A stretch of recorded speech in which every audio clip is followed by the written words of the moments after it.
It's the most divisive, the longest lived, but also potentially the cheapest generation of Mazda's iconic sports car. But what's the Mk3 MX5, also known as the NC, like to live with now it's in modern classic territory? Well, I bought this bargain example from BCA for a bit of summer fun, and I've spent a few months fixing it, daily driving it, to tell you what it's like to live with an NC MX5. For a start, if you're buying an NC, you've got a few choices to make. Because this is when Mazda were tied up with Ford, you've got two Ford-based engines, a 1.8 and a 2-litre 4-cylinder, rear-wheel drive of course, and it was used in a plethora of cars, the Mondeo and the Focus, the Mazda 3 and the 6, and almost every Volvo from the C30 right up to the S60 and beyond. Parts for these engines are incredibly easy to get hold of, although not always as cheap as you might imagine. And in the MX5, of course, it's been turned longitudinally. The access under that bonnet is appalling. If you think it's going to be as easy to work on as a Mark 1, you're sadly mistaken. Aside from that though, you've also got two options for roof. You've got the normal manual cloth roof like on this car, or the power operated folding hardtop. And unlike an SLK where it's a heavy metal affair, on the MX5 it's polycarbonate plastic, which means it adds less than 40 kilos to the car. It's of course more weatherproof because it's solid, so it's good for year-round use. And crucially, it adds a bit more headroom because you haven't got the bars going along for the cloth roof if you're of more height like I am. There's plenty of NCs on the market for everything from 1,500 quid up to over 10 grand. There will be one to suit you. The Mk3 MX5 came in for some criticism for growing a bit over the Mark II, and whilst it's true that yes, it is a bigger car, it was 2 inches longer and 1.6 inches wider, which is a trifle in the real world on a car that wasn't very big to begin with, don't forget. So it's still really small, it fits in a parking space, it'll fit in most garages, and it's easy to thread down a narrow British road. But that tiny increase on the outside has paid dividends inside, because where you might struggle to get in a Mark 1 or a Mark II if you've got a bad back or you're on the larger side, you don't with a Mark III. It's a little bit higher seating position, so you can get in it easier, and look at all the extra space I've got. There's more gap between you and your passenger, you've got more legroom, you've got more room to recline the seat. This is a really comfortable driving position with that much more adjustability, and even with the roof up you don't feel as hemmed in as you do in a Mark 1 or a Mark II. And then there's the added safety benefits of this being a newer car. You've got side impact protection bars, you've got ABS, you've got airbags all round, you've got thicker steel in the pillars for better rollover protection. This is a far safer car to be in an accident in if the worst happens than a rusty Mark 1 or Mark II. And there's more options for equipment as well. Even a fairly basic NC has got a good stereo and electric windows, but go up the ranks and you can have heated leather seats, you can have sat nav, you can have cruise control, climate control. This can be as simple and bare bones or as upmarket and luxurious as you fancy. The NC's slightly bigger dimensions, like with the cabin, pay dividends in the boot, where you've got a far bigger luggage area than the Mark 1 and Mark II. It's longer, wider and deeper, you haven't got a battery in the boot, and even if you have got a spare wheel bag here, you've still got enough room for enough luggage, golf clubs in it, do your shopping. It's a very practical sports car.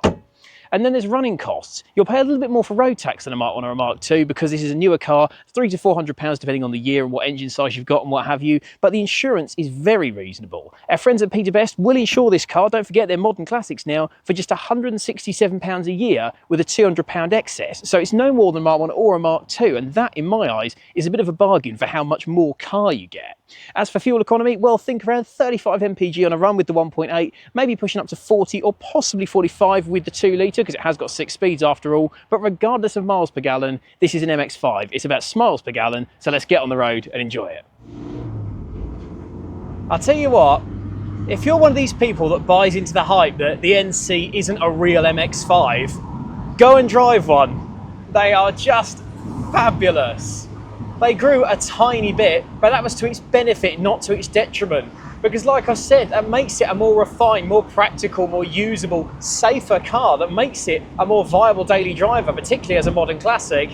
But it's still tiny, and it's still compact, and it's still fizzy and responsive with this fantastically weighted steering and that brilliant Mazda chassis engineering. In fact, this uses a lot of the chassis from the RX-8, a car which, quite apart from its rotary fragilities, is revered as being one of the best sports cars for the 21st century. But you're not in some rickety, cramped little Mark 1, and unfortunately, a lot of the unrestored Mark 1s now are getting a bit unpleasant. They've got damp, they've got rust, they haven't got any equipment in them, and of course, if you're in a crash, God forbid, you're not coming off very well. Whereas with the NC, you get the reassurance of being in a slightly more modern car. I know I've got airbags for me and my passenger. I've got ABS if the worst happens. But it's still a compact, fizzy little sports car. This is still smaller than an S2000 or a Z4 or something like that. And it's still not fast enough to get you into trouble.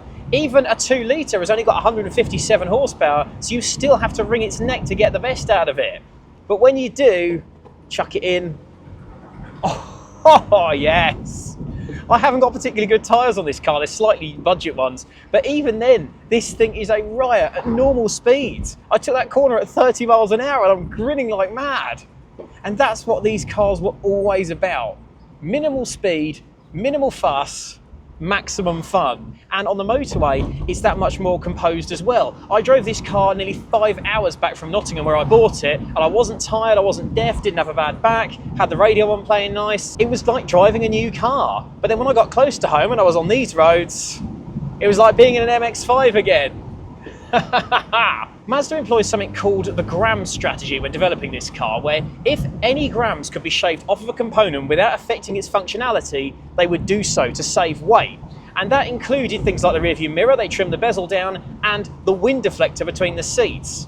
But unfortunately, they saved weight with that by putting a load of holes in it. And that means while it is very lightweight, it doesn't really do anything, because of course the air is just blowing through the gaps in it. It's a tiny thing, but hey, we're being objective here. If you want to live with one, your hair might get blustered around a bit. But who cares? Because just put that wind deflector down, change down a gear, and enjoy. This is an MX5. Who cares what you look like when you get there? If you don't want your hair being blown around, go and sit in a boring electric SUV. You want fun? Blast an MX5 down a B road, and the NC is every bit as worthy of that badge as its predecessors. It's great fun. For me, this could be the best all-round generation of Mazda MX5 because it's affordable and it's fun and it's well supported by clubs and parts by the bucket load. And it's economical, it's safe, it's refined, but then get it on a back road and it's 95, if not 100% the fun of a classic example. This car deserves every bit of the modern classic status it's acquiring, and it's small wonder that one of the collectible ones, like the anniversary edition, is already going up in value. Because this is a brilliant sports car. Not only is it a great successor to the Mark 1 and Mark 2 MX5, but for me, it's one of the best sports car bargains available right now. You can get a high mileage one of these for less than 1,500 quid. And find me a car for that money that offers this complete of a package and makes you smile quite so much.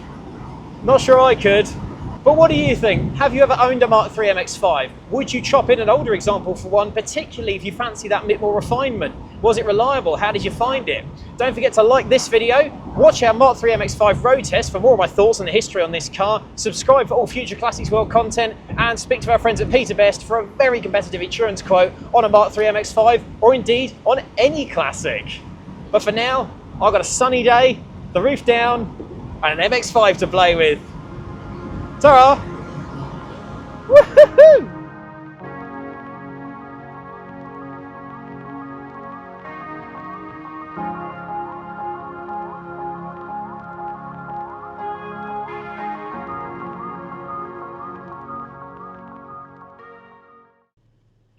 Oh, God, I'm so athletic.